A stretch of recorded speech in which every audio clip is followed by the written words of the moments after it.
সকলে আমরা মিলে তার নামে ৭৬টা অভিযোগ পাওয়া যায়, ৭৬টা অবৈধ জন্মসনদ পাওয়া যায়। বিভিন্ন লোকেদের কাছ থেকে সে বিভিন্নভাবে টাকা হাতিয়ে বিভিন্নভাবে একটি মানে জন্মসনদ বাণিজ্য সৃষ্টি করেছে। কিশোরগঞ্জে ভৈরবে অনিয়মের মাধ্যমে জন্ম নিবন্ধন করার অভিযোগে ইউপি সচিবকে মারধর ও জোরপূর্বক পদত্যাগপত্র নেওয়ার অভিযোগ উঠেছে। চড়া হয়েছে আচ্ছাই আঘাত করছে, মাথায় একটা আঘাত করছে, আমি চান্স যাচ্ছিল কিছুক্ষণ, পরে আবার চান্স দিচ্ছে, পরে আবার এই মোবাইল তো নিয়ে গেছে, আমি কল দিতে পারি নাই। তারপরে আন্ডারটেকিং নিচ্ছে, অনেক বরাবরই ভাবে করছে, আমি কিছু বলি নাই, যা বলছে তাই আমি নিজেই সবাই পর্যায়ক্রম করতে দেন, সমস্যা আমি সব করতে রাজি আছি করে দিলাম। পরে আবার মেম্বার সব রায় করতে যে তোমরা যাও, আমি দেখতেছি। পরে আমার নিয়ে গেছে পরে দুতলায়, আমি তো দুতলায় দেখতাম তারা করে রাখছে। পরে আমি জানালাম এই নাম্বার থেকে, হোয়াটসঅ্যাপ নাম্বার থেকে তার ট্রেনিং আছে। পরে স্যার আমার কল ব্যাক করছেন, বললেন।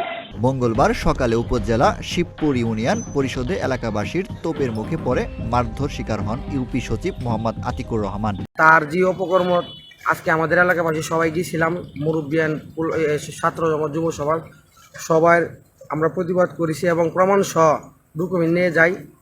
উনি তা দেখে নিজে দায় স্বীকার করে সেই চাই ভিডিও ফুটেজের মাধ্যমে, এবং আমাদের এলাকার মুরব্বিয়ানের সামনে এখানে ছিল আবার মেম্বাররা ছিল কালাভাই এবং ইউনিয়ন পরিষদের গ্রাম পুলিশ আসলে 2-3 জন ওনাদের সামনে নিজে সেই চাই পদত্যাগ করেছে এবং স্বীকার করেছে অতীতে যেখানে কাজ করবে এরকম কাজ আর করবে না। সকলে আমরা মিলে তার নামে ৭৬টা অভিযোগ পাওয়া যায়, ৭৬টা অবৈধ জন্মসনদ পাওয়া যায়।